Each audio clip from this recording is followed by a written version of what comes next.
Hi everyone, this is the girl, Black and Indigenous American.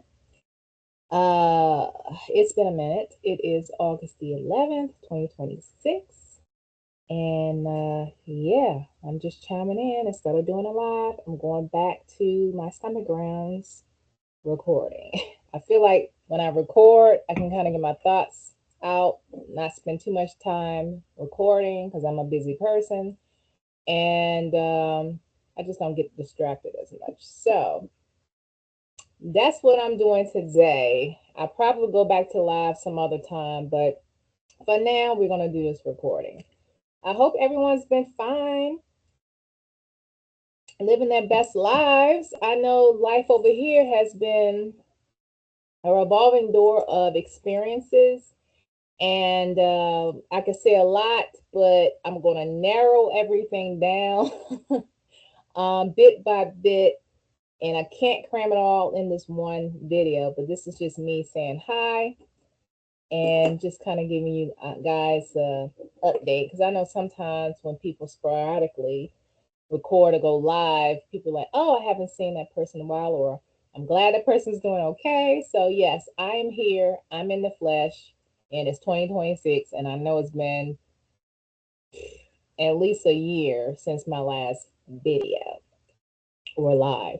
So anyway, what's been going on with Black and Indigenous American? Well, let me kind of go backwards. So I am very much involved in several nonprofits, one of which I co-founded back in May of 2023. And that is called Two Rivers Saponi-Occoneechee Association, Inc. So we're a 501c3 nonprofit, and we just had our webinar, our first webinar ever, back in July. It was July the 16th. Um, Let me just make sure I got that date right. It was July the 18th. And it was recorded. So if anyone's interested in that recording, I can share that and put it in the description box. Right now, I'm not doing all of that, but if you're interested, I will do that. And so the webinar was about introducing the nonprofit to those who weren't quite sure about it, and also focusing on Indigenous led efforts with regards to environmental justice. We wanted to focus on Southern Virginia in particular, regarding any current or upcoming projects that could be very toxic to the environment. And right now, with data centers and things of that nature, um, you know, getting established in other areas outside of their typical areas that they're in. They're going after the rural areas, they're going after communities that may not have the exposure as far as knowledge of what's going on, how it will negatively affect their communities, the water and all of that, the bills skyrocketing, and also, again, the environmental effect that will happen. So we've discussed that. We have three people on the panel. They're all females, and they all represent their tribal communities very well. We had someone from the Maharan tribe in North Carolina. Then we had someone from the Occoneechee Band of the Saponi Nation in North Carolina, and another one who has a combination of connections to the Occoneechee Saponi of the Occoneechee Band of the Saponi Nation in North Carolina, as well as, I want to say, I may be incorrect. So I don't want to mess up her tribal affiliation, but I know that she's definitely connected with the Occoneechee Saponi, um, the Occoneechee Band of the Saponi Nation. So anyway, with Two Rivers, again, this is basically my love child. Even though I've been very much involved in quite a few things, but what I want to do is I want to share my screen so you can see what the Facebook page looks like. It is technically our website, even though we don't have one This is our free version of it. So I'm going to go ahead again and share um, my screen. And again, this is easier for me to do it this way um, versus trying to go live and doing all of this. So this is why I'm also recording. So anyway, this is our Facebook page. Again, it's called Two Rivers Saponi-Occoneechee Association, and we are dedicated to preserving and promoting Saponi and Occoneechee indigenous heritage within Southside, Virginia, specifically Mecklenburg County, Virginia, Brunswick County, Virginia, and Greensville County, Virginia. Um, when you're doing research and you need to find information in these county records, it's very important to understand how long has this county been in existence, right? Like how many years ago was it actually formed? And which counties did that county actually come out of? So for instance, Brunswick County was a very large county, and it parts of it came out of Surrey County, and I'm trying to remember the other two. But anyway, and then Lunenburg came out of Brunswick County, and then eventually Mecklenburg County came out of Lunenburg.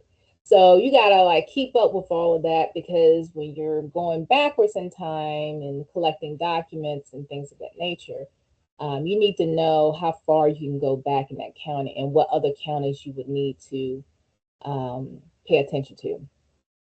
And so anyway, this is our public facing page.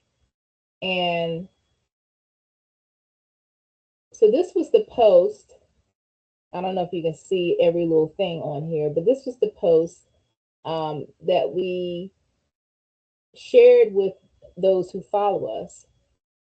And some of the pictures, I did screenshots and stuff like that. So again, if anyone watching this particular video, if you're interested in watching the recording of that webinar on Saturday, July the 18th, drop me a comment in the comment section and I will forward it to you. But anyway, in this post it says last Saturday, July the 18th, the Two Rivers Saponi-Occoneechee Association, we call ourselves Two Rivers, was honored to host a meaningful webinar on Indigenous history, environmental justice, and stewardship. A sincere thank you to Dr. Crystal Cavalier-Kent, who is an amazing advocate, to name a few of all of her accomplishments, right? Hannah Jeffries, who is a doll, who is very, very, very, how should I put this? She is a breath of fresh air, and she has a story to tell, and I really do hope that everything works out in her favor. She's Meharan. She learned about her heritage later in life. She got the paperwork, she got the paper trail, you know, she got a binder this thick of all of these documents that she had to, you know, collect and put all the pieces together and everything. But here she stands, right, as an adult and able to share the information. So that's amazing. And then Tonika Poole, her name is pronounced Tonika Poole. She is very much involved in getting her hands in the earth. She's very close to the earth. She has a farm. She is building a business that is very eco-friendly and things of that nature. Uh, she has a background of entrepreneurship, um, being very involved in her local community as far as being an advocate, uh, civic responsibilities, and very much tied into her um, indigenous culture and things of that nature, and being very present in those things as well. So she brought her energy, brought her fire to the table as well. So all three of those, we thank them for sharing expertise and inspiring us to protect our lands, water, sacred places in indigenous communities. Their messages reinforce that environmental justice and cultural preservation go hand in hand, very much so. Indigenous peoples are the original peoples that are stewards, not landowners, but stewards, of these lands to protect and things of that nature. And it's very important for those parties in development stages of whatever the case may be, that they not only allow indigenous peoples from that community to be present, but also be heard and taken seriously. And not just, okay, we checked that off the list, we invited them, but we still gonna do what we want to do. We're about that money, and it is what it is.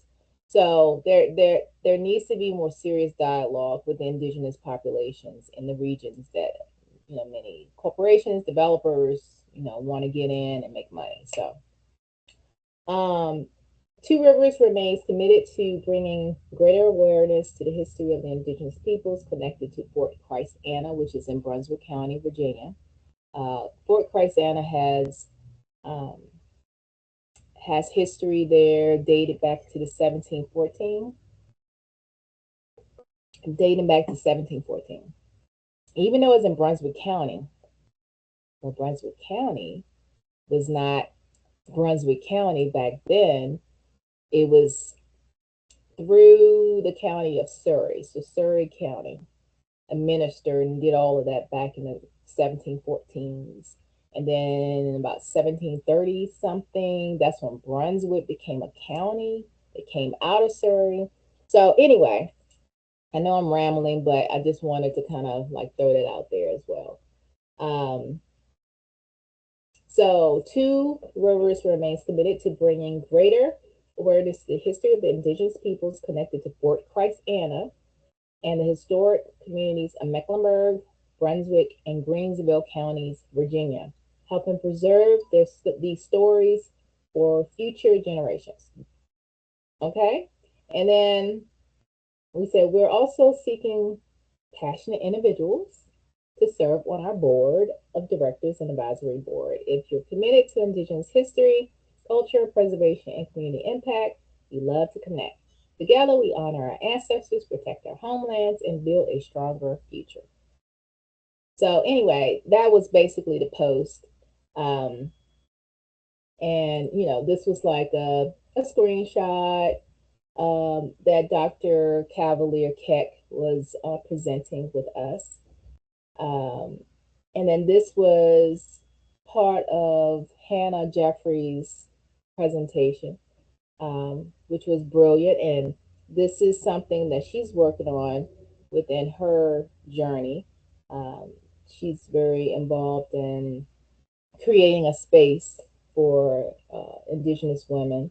And as you can see here on the screen, there were different elements of her program that she was discussing. And each element resists, reimagine, restoration, recreate, reform.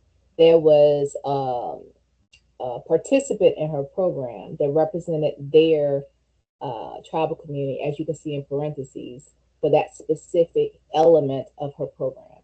So that was cool that she shared that with us. And again, her name is Hannah Jeffries, and she's doing amazing things. And again, this is everybody on the screen. This is me. This is the other co-founder of our nonprofit, one of my best friends. And this is another co-founder, and these are other people, the presenters. This is Tonika right here. This is Hannah Jeffries that I mentioned before, and this was part of her presentation. And so we had a good amount of people that participated and found value in the webinar. And this may be something we'll do maybe once a year, maybe quarterly, depending on the desire of those who would like to know more about certain elements that the nonprofit is about. Part of this call towards the end touched on genealogy. And there were a lot of people inquiring and asking questions and asking Hannah, like, well, how did you do this? How did you do that? So Two Rivers will probably not only focus on environmental justice within that part of Virginia, but we'll probably also tap into tips and tricks of genealogy because let's keep it real. When you descend from a line or lines of ancestors who have been disenfranchised and or enslaved, those records become more and more difficult to, number one, find, number two, find your actual ancestor um, on those records that are available. So it's not just, a quick, easy type of search type thing. There are many brick walls. And when you're dealing with a complex makeup in your ancestry, and you coming from a state that was notorious for paper genocide by rewriting people's identity to suit them, okay? That's when it gets really, really challenging.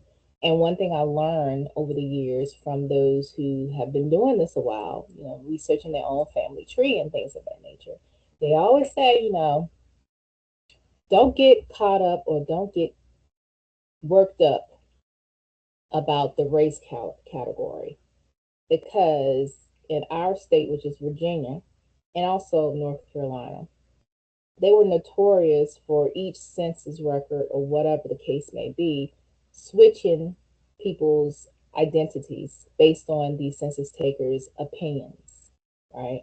What the person looked like. Okay, that person's this person's that. Or if this person didn't look white, then that person was just, going to be put in the colored, Negro, black category, right? And then you had some census takers that they could see that there was something else going on in that family tree. And so they will, on the records, they may put a derogatory term that we should know by now in 2026 that starts with an M. And I'm not going to repeat it because at this point, why I need to repeat it? I think most people know what I'm talking about. But it's a derogatory term from the Spanish language, and it means someone is mixed, with European or African black or mixed with European and indigenous American, Native American people. Or it could be a combination of all three, or it could be indigenous and African black folks, whatever, triracial, biracial, triracial. So, things like that. So, so anyway, that was the snapshots or screenshots of that particular webinar. And I'm glad we did it. Like, we definitely got a lot of great feedback from that. Um, and I'm glad that we were able to provide a platform. To be clear, Two Rivers is not a tribe. So we've had some people inquire on Facebook, like, what tribe is this? And da, da, da. No, we're not a tribe. We are a descendants association. Okay, there's a difference. However, with the webinar, this being our first webinar we hosted, we specifically put in the flyer, we said Indigenous led environmental justice, right? That we're hosting it. And this webinar was led by those who are citizens of an established, organized, reorganized tribal community, specifically in North Carolina, that descend from Southern Virginia. That's the other element of Two Rivers, is that we want to highlight that the Occoneechee Saponi peoples that now live in North Carolina or now live in Ohio and Canada and other places, that many of them are this they descend from the migration that came from Fort Christ Anna, which is in Brunswick County, Virginia.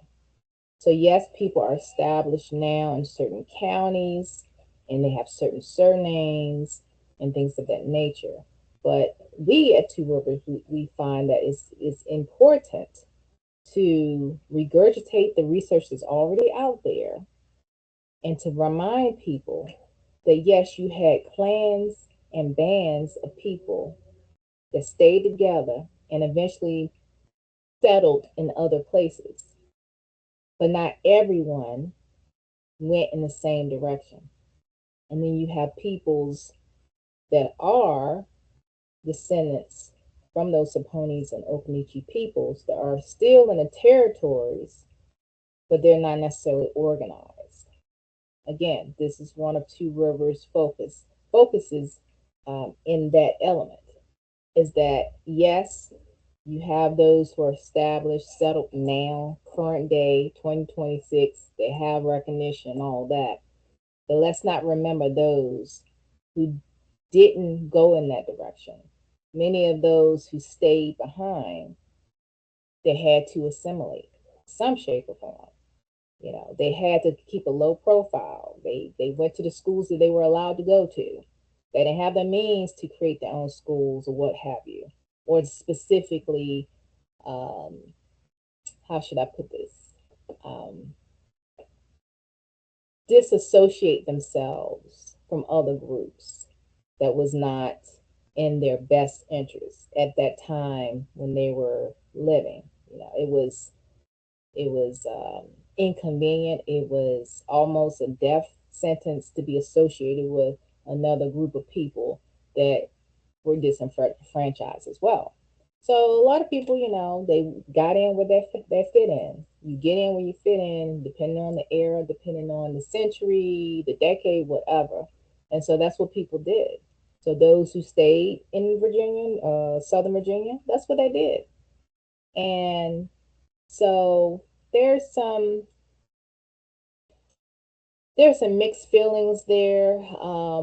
There's some ugliness there when people are trying to preserve the indigeneity by any means necessary. And that's what a lot of families did. They held on to that identity where they have now descendants today that can hold their head up high and be proud of their indigeneity and do all the things because they are citizens of that tribal community on paper based on some base role that, you know, maybe the public can have access to, maybe they can't, I don't know. But on the flip side, you know, again, Two Rivers wants to highlight that not everyone stayed within those bands and those clans. They stayed and they lived on the land that they were from. And they, in some shape or form, assimilated. And in the state of Virginia or the Commonwealth of Virginia, that state is notorious for drawing a line, and it was either white or black. I'm sure many of you guys have heard about some, you know, eugenics, you know, powers that be or whatever in that state. And those who were seen as indigenous American during that time were lives were threatened. And you're trying to save your family, you're trying to protect your family, you tell your family, we don't talk about that. We don't mention that part of our indigenous ancestry. We gonna blend in where we fit in, blend in where you fit in, basically. So you have that generation or two that didn't talk much about their indigenous ancestry. You know, they kept it to themselves. They found love, companionship with someone that didn't necessarily come from the same background. Maybe they did, maybe they were mixed and they got together and, their kids might have came out looking more monoracial. And when those kids grew up, they lived based on how the society saw them. So you have a lot of that going on, and it's been going on forever. Um, and Two Rivers is here to gently remind people, those who are not familiar with indigenous community or indigenous communities,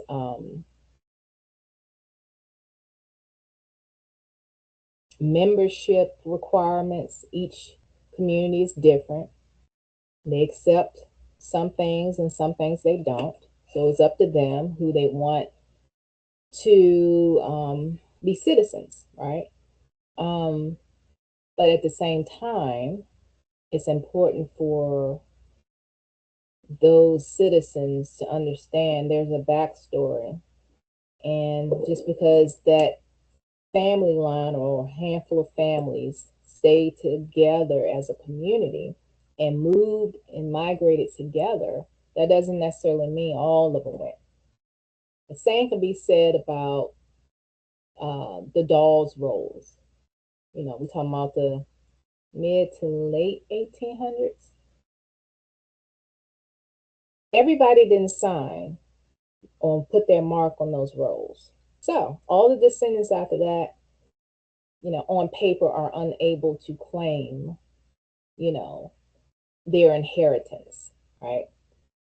And then you have those who sign in those rolls that spent money for allotments so they can, build a house and have a family and, live their lives, So you have all of that going on. And so those people that paid,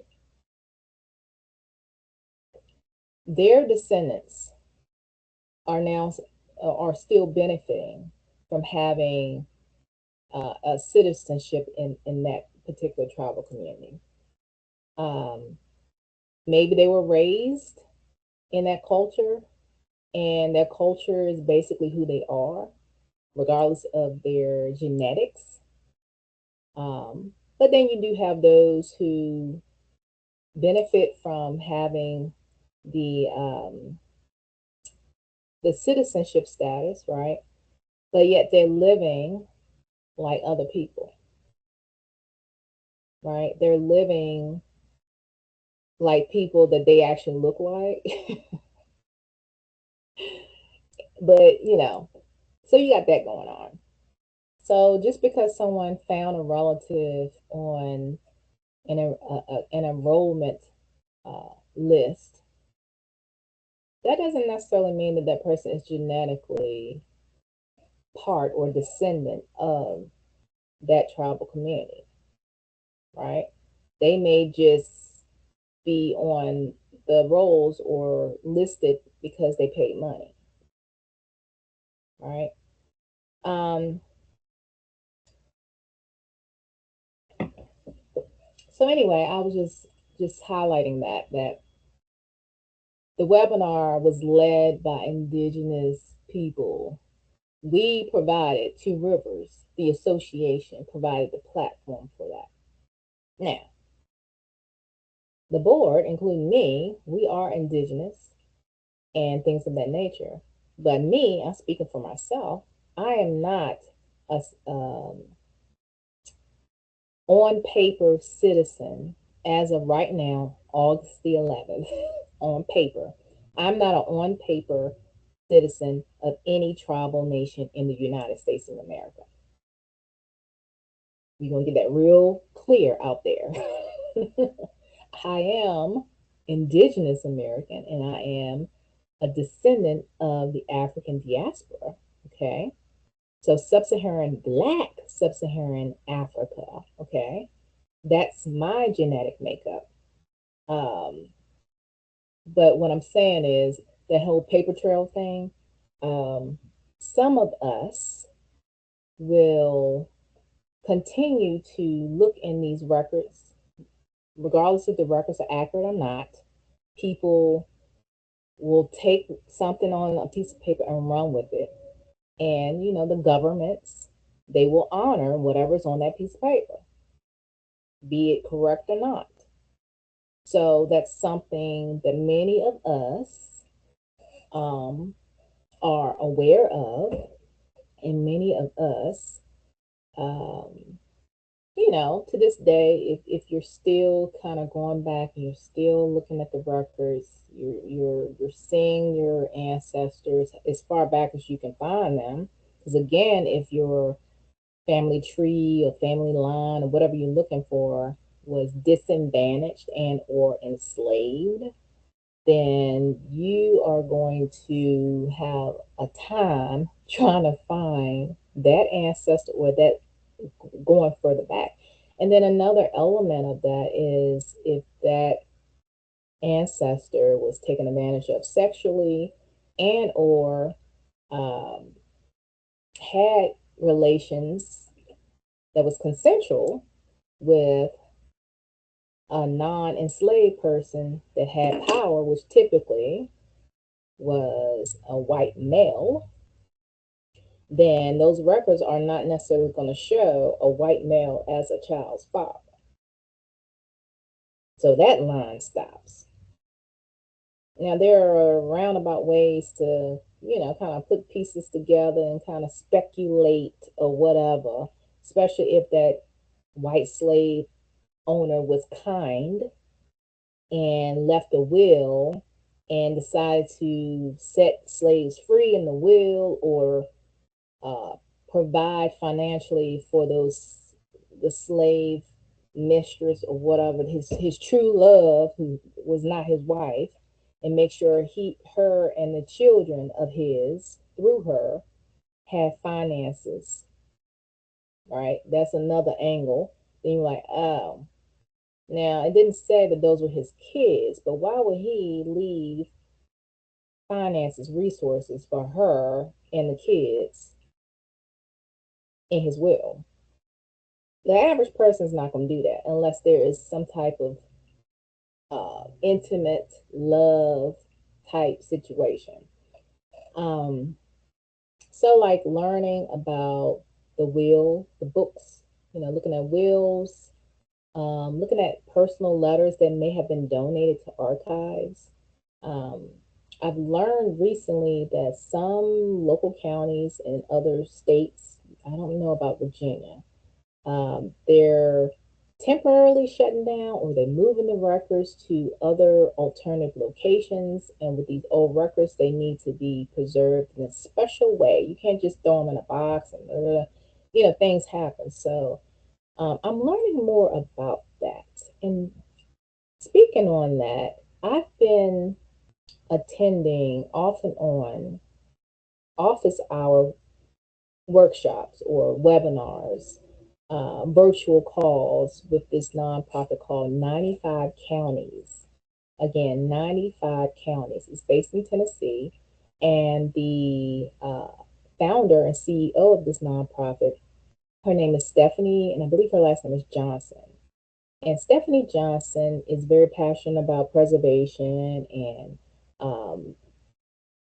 genealogy and things of that nature. And I encourage you to check out her website. She's also on Facebook as well. Again, it's 95 Counties and it's based in Tennessee, but she's also very open to um, having people like myself tune into her workshops. And she has genealogists that donate their time like once a month for like an hour to like help people find a particular ancestor. Maybe there was a brick wall and the person like myself couldn't get around it. um, they would spend like 15 minutes with each person, whoever's on the call, and be like, okay, which ancestor would you like for me to try to find a workaround? So again, that is a platform that I think will be very helpful. Um, Preserving archives, preserving houses of worship as historical landmark, kind of ways around, protecting things that matter. And like I said, records and meeting places that non-white people were allowed to have at a time in history that was foundational. It was the backbone of a community. It was a support system. And churches are one of those. Churches have a lot of um, information outside of obviously the worship element of it, but you have records there, you have cemetery in most cases, you have um, uh, family tree, genealogy within the church as well. So for people that aren't necessarily Christian, but they want to preserve that safe space as a historical landmark, right? Is incredible. So yeah, so um, also back to the maps. I'm going to share my screen, and this is something that has been posted on Two Rivers Facebook page. But just remembering when you're doing researches, you need to know like what time period that particular county was in existence. Um, the land is the land, right? So whichever area of that county, you gotta kind of put the pieces together and figure out, okay, well, my ancestors lived in this section of the county for, I don't know, 150 years, or whatever the case may be. And that particular county was not formed, that far back. Which county that's adjacent to the existing county today, which county is adjacent? Because in that county, that section where your people were probably comes out of that county. And it can cross over state lines as well, because the counties I'm talking about in Southern Virginia are on the border of North Carolina. So, am I sharing my screen? Let's see. Entire. Okay, here we go. So this is the website I was talking about, Map Geeks, and so this is specifically Virginia, and I think now it's been a while since I've been on this website. So being that websites change, URLs change, and things of that nature. Um, some of these links might not work. Um, okay, so I'm kind of thinking and clicking at the same time. So forgive me if I'm not clicking on it. Just yeah, okay. All right. So okay. So yeah. So as you see, this page is not available. Okay, so let me see if I can find. Yeah, what is this? Types of maps, state maps, political maps. Okay. Yeah, so there's like different types of maps.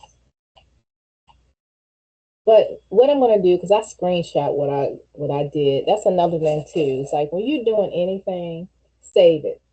Even if you go to an archive in person, before you leave, you want to make sure that you make copies. So have money on hand. Have a way the archives take currency. It might be only cash, it might be a credit card, whatever the case may be. Just make sure you have the money, because you want to make all your copies before you leave, and you want to get it notarized on site. This is what I learned from those who've been in this research thing for a long time. People that are older than me, wiser, and things of that nature. They was like, it's a lot of funny stuff going on in these spaces. because there are people who know the bigger picture. They know, the full story. And here you go in there trying to put the pieces together.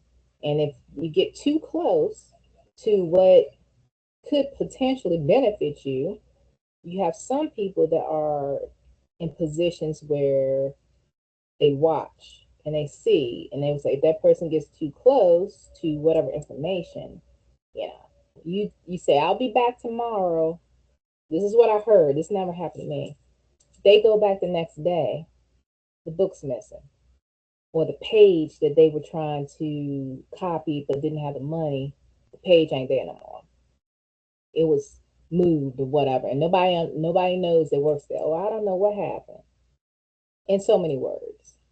So there's some trickiness going on. Let's just say that when it comes to records. There are um, there are forces in place to keep those who were disenfranchised generations ago, and their descendants are still feeling the repercussions, the remnants of that. There's forces in place to keep those people from understanding or having access to what's owed to them, their inheritance, right? So it's a lot of us out here. And if everybody had access to what they should have, you already know what's going to happen.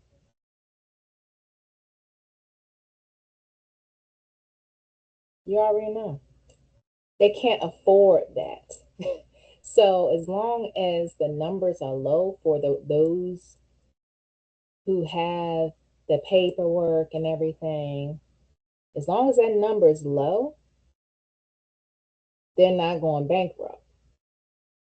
So a particular group of people that are allowed to have the scholarships, that are allowed to have free health care, that are allowed to have um, tax waivers or tax exemptions and things of that nature just because they are a citizen of a tribal community.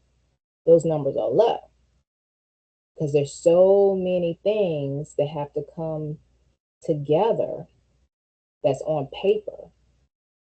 So there's a lot of games going on. It's been going on for a long time. And then they have people within that are regurgitating the same toxic um,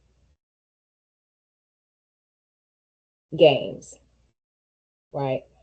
So when you have all that going on, they're not bankrupt.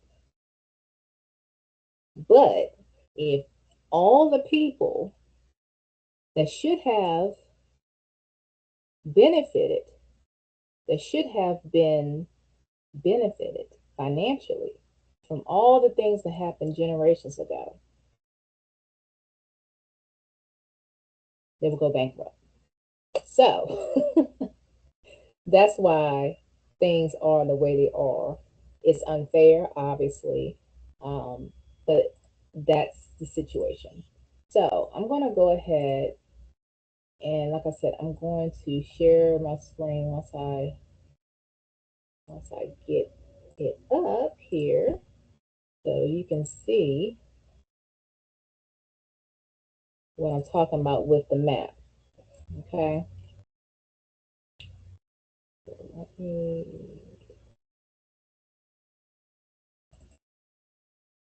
Okay. Here we go. So again, I screenshot because, like I said, websites change and all of that, and you just want to have, you know, things saved. So let me share this.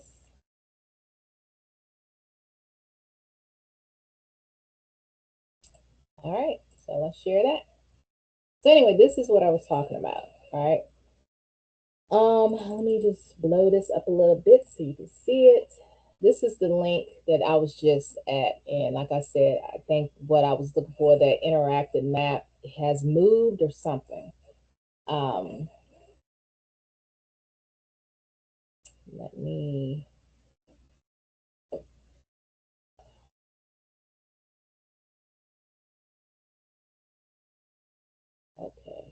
My sister's texting me. All right, so the first map you see here is 1720, and it's showing like the let me see if I can say this. Okay, all this over here, if you could see my mouse here, all this right here was just wide open land that was not divided into counties. Okay, so this is the state of Virginia and some, because Virginia was huge. And so all of this right here that I marked in red, it includes Brunswick, Mecklenburg, and Greensville County, Virginia. But right here, this is all of Brunswick County. So let me just read this up here. So we have Hanover from New Kent. This is in 1720. So Hanover came out of New Kent in 1720. That's when that's when Hanover was formed. Okay. So this right here is Hanover, if you can see my mouse. And then this is Kent over here. Then it says unorganized was King George from Richmond, and then Westmoreland is pending. Spotsylvania from Essex, King and Queen, and King William pending. Brunswick from Prince George.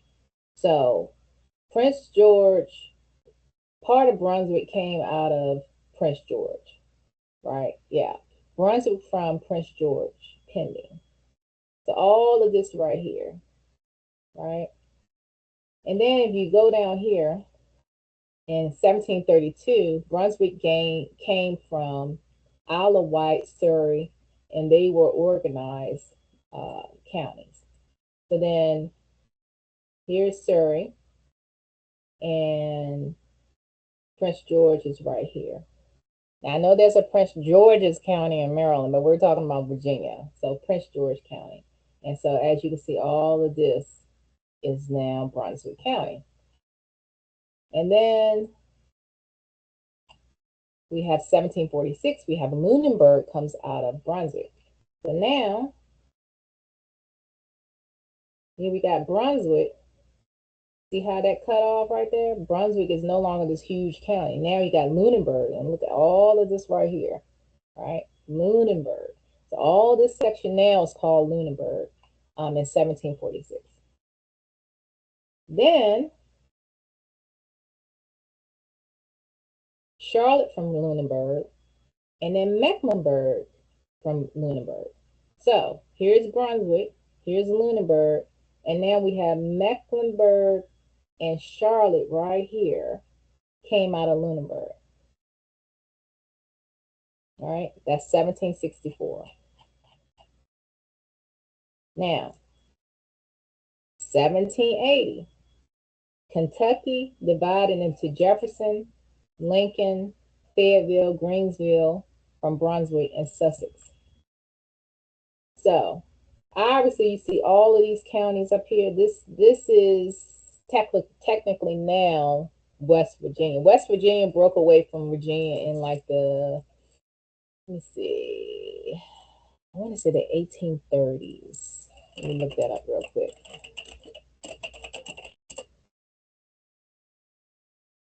West Virginia. I can't believe West Virginia used to be part of Virginia. Okay, so it says it became the 35th state on June 20th, 1863. Oh, okay. I don't know why I was thinking 1830s. But anyway, 1863 is when West Virginia actually became a state. So that's what you're seeing all up in here, you know. But the point is, we're down here in Southern Virginia. And so now we have Greensville, we have Brunswick, and we have Mecklenburg. Okay. And then we go a little bit further, 1863, 50 states separated as state of West Virginia. 50 counties separated as state of West Virginia. So now you can see, West Virginia and all these counties, and of course, all of the counties in Virginia. Again, we have Greensville, Brunswick, and Mecklenburg County, Virginia. That's what Two Rivers focuses on.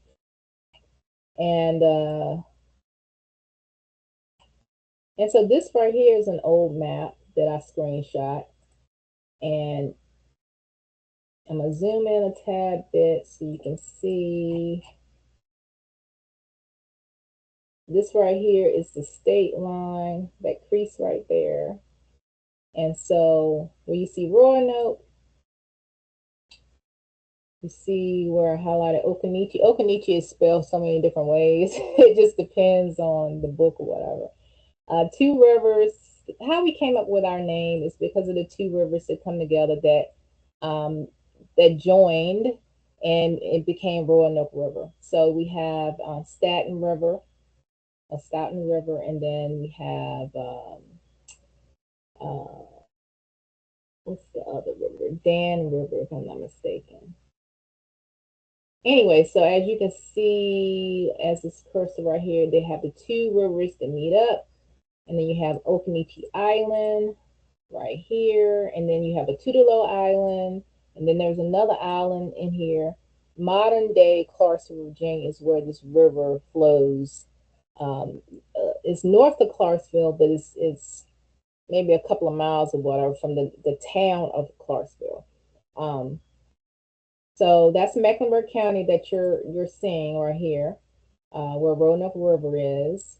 And then you coast on over here.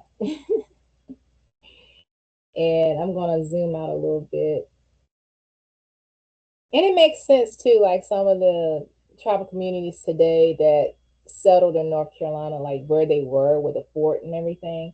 It just makes sense when they move south that they are stationed where they are. Like the Halawa Saponi, for instance, is a band of the Saponi people.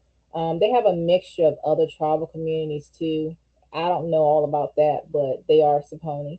Um, and so, let's see. Let me.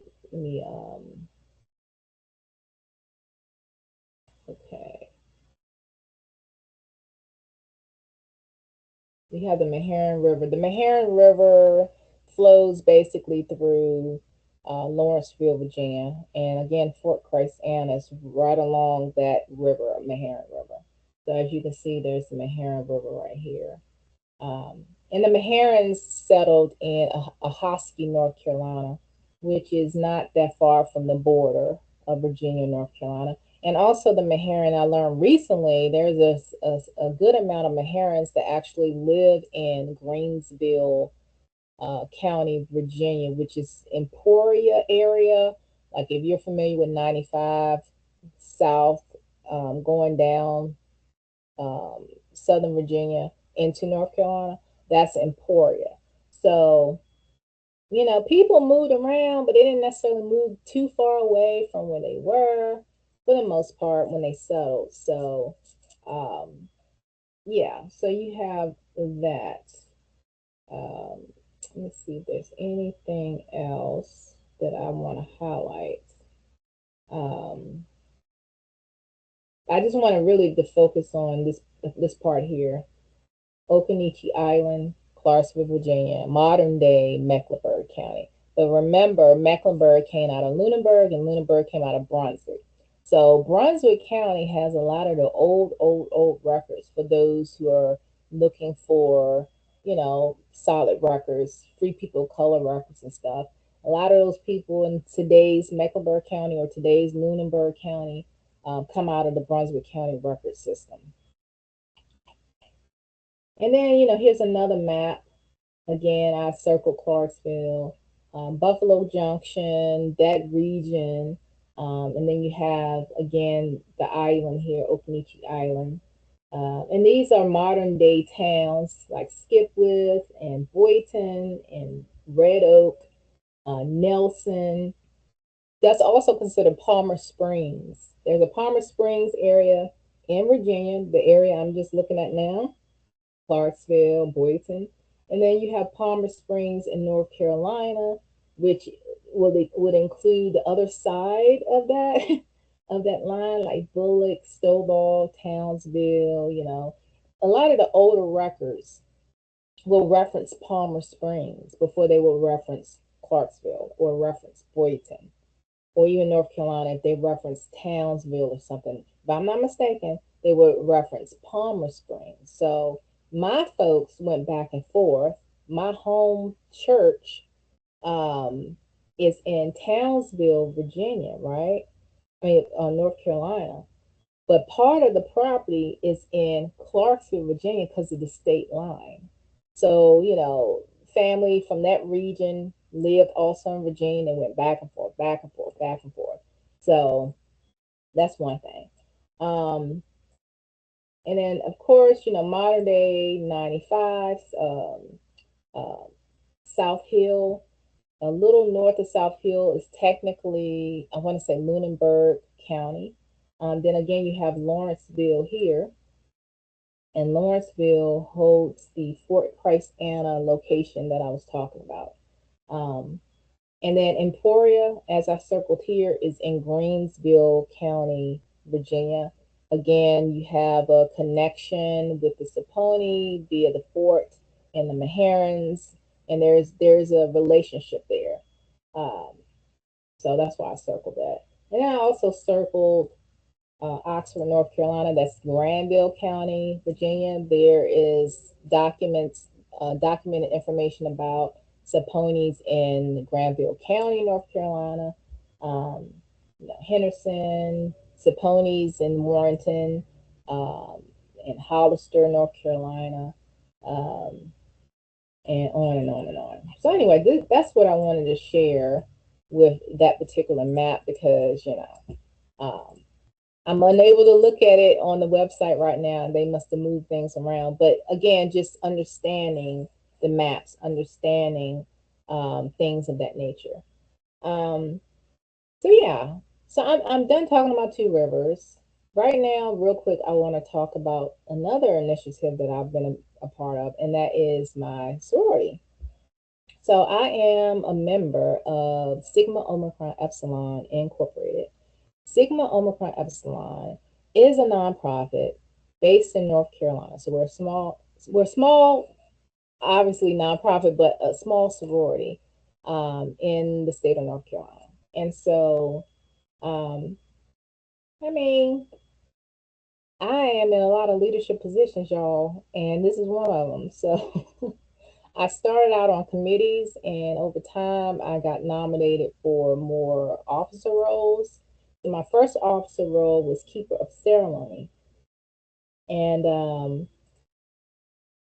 as a keeper of ceremony officer, you have to chair a committee, and the committee that I chaired was the social committee and the retreat committee. And I am not an extroverted person, but I got real extroverted being a keeper of ceremony. Um, I'm gonna go to our website and share that with you guys as well. So this sorority highlights indigenous American cultures, right? Native American cultures.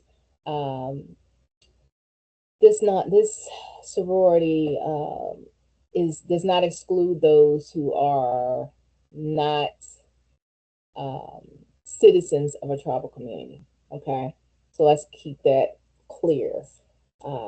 You do not have to be a card carrying Indigenous American woman to be a member of our sorority. Okay, let that sink in. You need to be passionate about Native American cultures, plural, Indigenous American cultures, plural. This is not one culture. You must have a passion for that. Also, be an advocate, be an ally. Specifically, if you're not Indigenous American anyway, but you're passionate about things like that, and you can contribute and things of that nature. You are potentially the type of woman that we want to be part of our organization and want to represent us in the best light possible. So I'm going to share my screen so you can see our website and go from there. So This is our website again, Sigma Omicron Epsilon Incorporated. We were founded in 1997, so we're coming up on 30 years come March 30th, M30. So promoting culture and education, right? Promoting culture and education. We are definitely big on the subculture of powwows, right? Showing up at powwows and volunteering in powwows and tabling in powwows and things of that nature. So in this sisterhood, we strive to empower, honor, and cherish the ideals of unity, friendship, love, trust, and loyalty. That is what we're about, okay? No mean girl energy over here. It's about promoting cultures and being respectful and understanding how to, um, be present and supporting of, for instance, a powwow or something like that. We just okay, just to go back a little bit. I mentioned I was a keeper of ceremonies, right? But I am also now, I was elected as the vice president of our Grand Council. Okay, so we have our Grand Council and then we have our undergraduate chapters. We have three undergraduate chapters. We have one at East Carolina University, which is our Alpha chapter. We have our uh, chapter at North Carolina State University, which is our Beta chapter. And our Gamma chapter is at UNC or University of North Carolina Pembroke campus, right? Pembroke. Uh, and Pembroke, just a little, history here, was established for indigenous students, indigenous college level students. And fast forward now, they're part of the UNC system or the University of North Carolina system. So Pembroke has a strong and vital history in education with regards to indigenous students. So it's a historically indigenous Native American university, college, okay? Um, and it's not only indigenous people going to that school, just like any other HBCU, but historically, we want to make sure people know that, right? Historically, Pembroke um, started out as a school for indigenous students. So anyway, we have, our welcome page or our home page, and then about us, this was an induction, after induction ceremony for three of our newest sisters. As you can see here in the front, these three. So our mission, right? Sigma Omicron Epsilon strives to promote and advance its members and Native Americans. So again, members are not necessarily required to be card carrying indigenous peoples and or an indigenous person by blood, right? So just keep that in mind. We especially encourage the enrollment and retention of Native American women by placing emphasis on cultural sustainability and community connectedness. On and off campus, we aim to increase awareness of the achievements of and challenges faced by Native Americans and tribal communities, right? So it's not just, powwowing and things of that nature. There's missing and murdered Indigenous women and children, and if there's housing issues going on, or if there was a natural disaster or major flooding and people needing help to clean up that, things of that nature, that's part of it, cleaning up the environment. Like our Gamma chapter adopted the highway. So some of our sisters that live down in the Pembroke, Lumberton, Fayetteville area of North Carolina, periodically they'll go out, they'll organize a trash pickup and things of that nature. So that's one of a handful of things as far as environmental that our sorority will come together and make happen. Our philanthropy is breast cancer awareness, and we do partner up with Susan G. Komen, races, and things of that nature. So that's something that we are very, very passionate about as well. So anyway, We have a graduate chapter again, and we have our 3 undergraduate chapters. There's always room for expansion and things of that nature, but that's where we are right now. Again, um, it's a small sorority. So we have a grand council. Our grand council is our national council of over all the chapters, including the graduate chapter, right? So we have our executive board, which I'm on there because I am the vice president of the Grand Council. So we have our current president or co-president now, and there's me as the vice president. As you can see here, I said descendant of Occoneechee, Virginia Occoneechee and Saponi peoples. Okay, so no one's claiming tribal, citizenship and all of that. That takes paper. Regardless if the paper is accurate or not. The paper is what determines if someone's going to have a tribal card or whatever. So I'm very clear on here. And then we have our secretary, our current secretary, our treasurer, our historian, our advisor of intake, keeper of ceremonies, and then there's a couple of officers, that we're in the middle of a special election, so they'll be filled soon. But yeah, so again, there's me, vice president, and so my term is 2 years, so I'm in my first year as VP, and then I have another year. I chair our scholarship committee. I'm also on the risk management committee, which we have a lot going on behind the scenes with that I'm very much involved in. Because one thing about me, I love legal compliance, risk management, mitigation. Like that's my territory. That's my, as far as career, that's where I align. It's with legalities and documents and stuff like that. So that's where I am on that level. Um, the career is what it is right now. I could talk about that in another video, but I've been keeping myself busy with a lot of leadership roles, volunteering, and things of that nature. So as far as the scholarship, like I said, I'm the chair of the scholarship committee. Um, our late founder, Cabrina Lynn Cummings, passed away, and so this scholarship was made in her honor. Um, to preserve the legacy of the Cabrina Lynn Cummings Scholarship, Sigma Omicron Epsilon Incorporated established the Rhodes Scholarship in 2016. The Rhodes Scholarship, reaching others through service and education. That's what the acronym means. Reaching others through service and education. Okay? Is awarded annually to a first year Native American woman attending East Carolina University, North Carolina State University, or the University of North Carolina at Pembroke.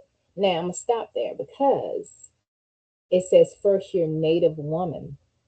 And we have tweaked that where that person doesn't necessarily have to be Indigenous American to to get this scholarship. So we tweaked it a little bit, and I'm going to bring that up in one of our meetings now that I'm reading it.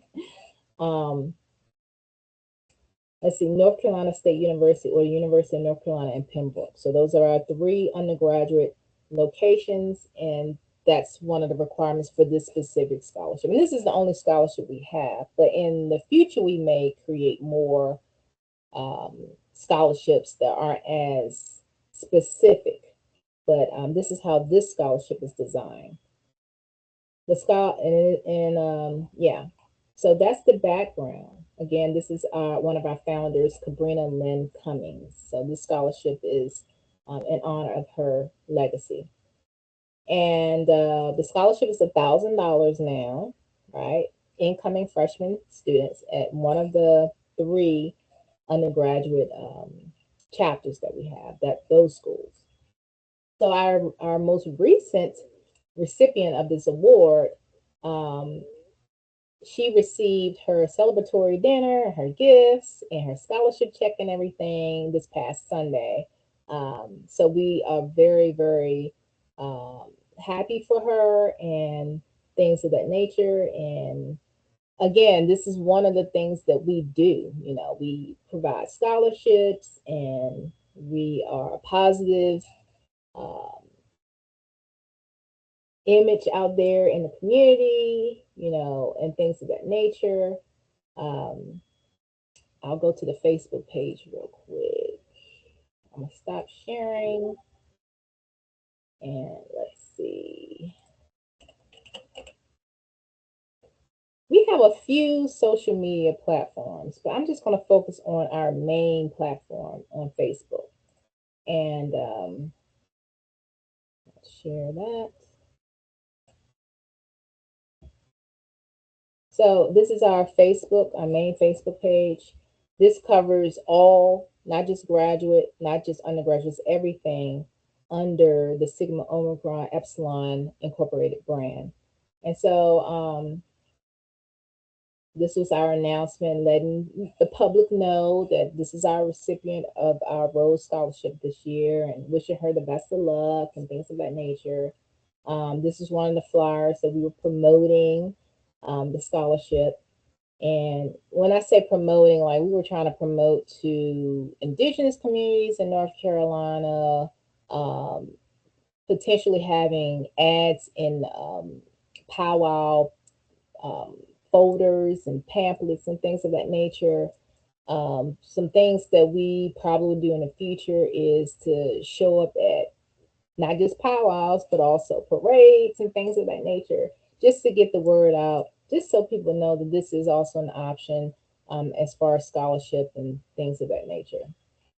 And then um, our brothers, our fraternity brothers, they're the Epsilon Chi Nu. And Epsilon Chi Nu is also North Carolina based, and they're our brothers. So, you know, Sigma Omicron Epsilon brothers are Epsilon Chi Nu. And as you can see here, they had a new line. This is their graduate chapter, Pitt County. Well, Pitt County is Greenville, North Carolina. So the graduate chapter is based in that area. So as you can see, you know, they have a few more brothers that have been part of our fraternity family and things of that nature. So again, this is our social media platform, specifically Facebook. We do have Instagram and things of that nature, but I'm, you know, without going into all of that. So, and we're constantly like updating people on what our sisters are doing in their personal lives, their professional lives, celebrating them at a distance. If they're traveling the world, like we have one sorority sister who, actually two, that went to like South Africa for either work related or like a professional development thing. We had another sister that went out to California for um, her professional development and things of that nature. So our sisters are doing great. Our sisters are um, very much involved in indigenous community efforts and initiatives. Um, for instance, like the Alpha chapter, you know, as you can see, many of our sisters over the years and our organization as a whole on the campus have been awarded several awards: outstanding educational program, highest GPA in Greek life. You know, as individuals, we have sisters that were homecoming queens and Miss Indian North Carolina and 40 under 40 leadership awards and things of that nature. So, you know, our sisters do exceptionally well in academia. They do exceptionally well in their careers and things of that nature. And so we definitely highlight um, all of their accomplishments in and outside of the sorority. Um, this particular award, Gates Millennium Scholar, is a very prestigious award, right? Just anyone just does not get that award. And so we have sisters that are brilliant, you know. And I mean, I'm not trying to pat myself on the back, but I'm intelligent too. And I'm grateful that I was allowed to be a part of this sisterhood. So, but yeah, so if you are out there and you are interested in joining a sorority, maybe, you're attending those three schools: East Carolina University, North Carolina State University, UNC uh, Pembroke, right? Maybe you didn't get a chance while you were in undergrad and you're at a space and place right now that you would like to join as a graduate, right? Not necessarily being in graduate school, but just done with school, you got your bachelor's. Let me know. Let me know. Um, because we are more than welcoming and opening and things of that nature, expanding our family, and we would love to have you. Um, now, we don't just choose anybody, right? Just like any organization, you have to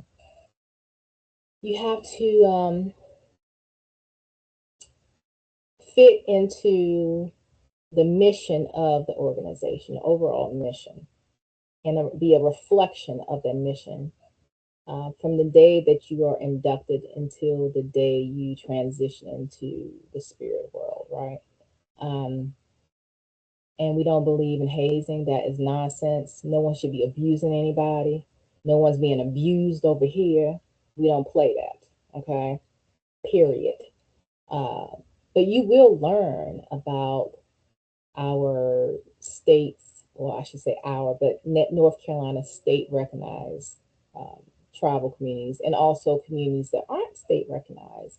North Carolina is very, very indigenous American. There are a lot of things to do that is indigenous American in this state. It's rich in indigeneity. And I say this is because joining this sorority, you're going to be someone who wants to know who are all these tribal communities, and and not just your tribal community. Like if you come from a tribal community, okay, great, you know your history and stuff like that, but you need to understand the other tribal communities' history, specifically North Carolina.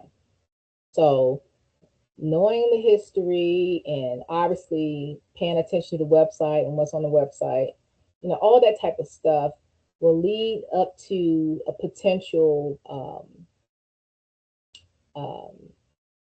membership, if that makes sense. Just learning and genuinely wanting to be a part of this sisterhood is very important, and having the time commitment. Being in a small sorority is very important to know that there will be work. You will be juggling several responsibilities. And if you are in the elected role, you have more of that responsibility. So just keeping that in mind too, being in a smaller sorority will require much of you and your time, and also finances. So if you're in a space or a time in life where you can um, volunteer your time and things of that nature and be present and also be virtual savvy, because we have meetings virtually like most people these days, but just being versatile and also being very passionate about indigenous American initiatives, concerns, and things of that nature, you generally are passionate about that, then yeah, we would definitely love to hear from you. But anyway, again, I can go on and on and on, but I'm just going to leave it here. And my goal is to not wait a whole year to have a conversation with you guys. But this is what I'm doing right now. Um, I'll talk more later about spirituality or talk more about, career, job, whatever. But right now, those are the two things I wanted to talk most about. Two Rivers, the nonprofit I co-founded back in 2023, and my sorority. So those are basically the two things I've done the past few years that I'm very grateful that I've been able to do that. And juggling a lot of other stuff too, but those are my top two that I've been very, very involved in. So anyway, you could have been anywhere else. You could have been watching anybody else's videos, but you chose to hang out with me. Moi. So I appreciate you. And you guys have a great week. Stay blessed and be a blessing to others. Toodles.